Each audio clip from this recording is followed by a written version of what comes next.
Yan mga ka-business, dito na naman po tayo sa halamanan ko. So nakita nyo talaga naman yung bago na istruktura ng halamanan ko ngayon. So ngayon ang gagawin natin, mag-harvest po tayo ng mga capsicum. Maganda ko kasi itong napaganda itong paglalagay ko kasi nga medyo mataas yung yung lupa, kaya yung capsicum nagbigay ko ng mga gandang bunga. Ayun yung bunga. So samahan nyo ako mag-harvest. So para ito gagamitin ko sa pizza to. Pizza doon sa mga palaman ng pie, lalagyan nun namin ng capsicum. So dito kahit paano, kahit sabihin natin malita expenses sa pagbili nito dito, so at least nakatipid tayo. At the same time happy ho tayo na nagkaroon tayo ng pagkakaabalahan, at the same time napakinabangan ho natin. So napakaganda ho yan. Ayun o, samahan nyo ako. Magka-harvest ho tayo.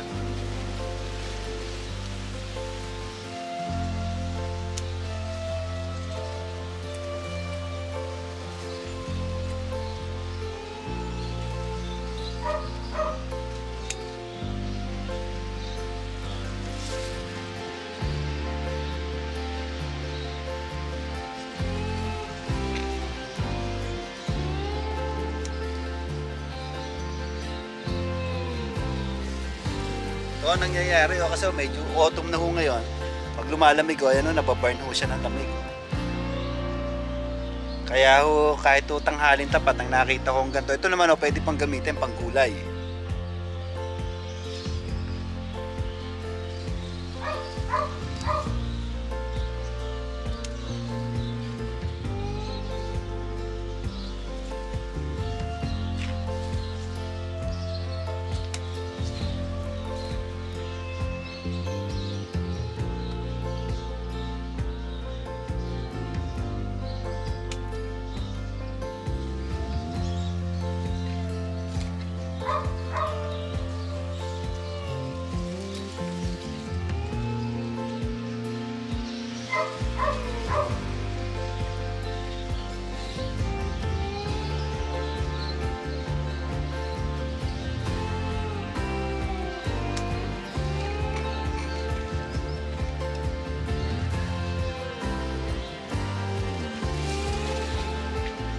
Ganda ng kulay, sariwa-sariwa ho eh.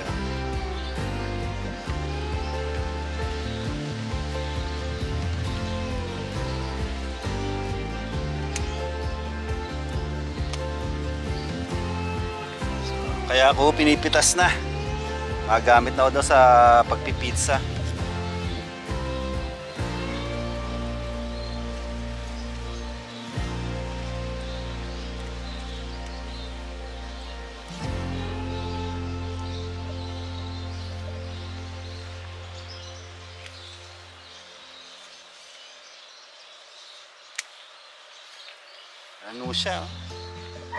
Ano siya, naluluno kapag tinatamaan ng lamig. Para din sa araw, pag sobra sa araw nagkakaganyan no.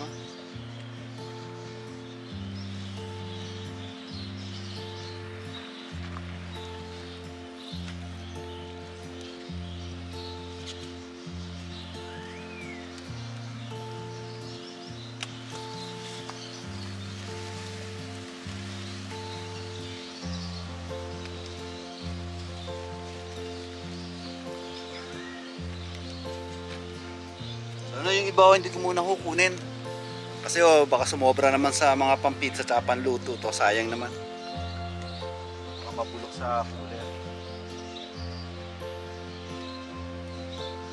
Ito yung nakakatuwa dito tingnan nyo, sariwa-sariwa, alam na ho na hindi pinapesticide ayun meron ng snail na nakakapit sa kanya. So hindi ako nagamit ng pang-insekto dito kasi ako kami kakain. Saka parang organic siya.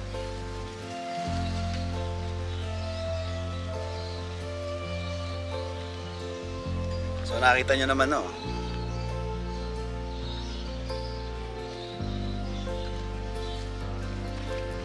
ganda di ba? Parang kung apple yan, lalo masarap yan. Sariwa-sariwa.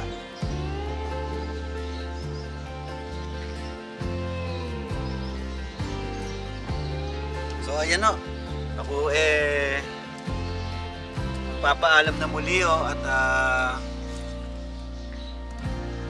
papaalam na muli at mag-iwan ng isang kasabihan na walang sino man nabubuhay para sa sarili lamang.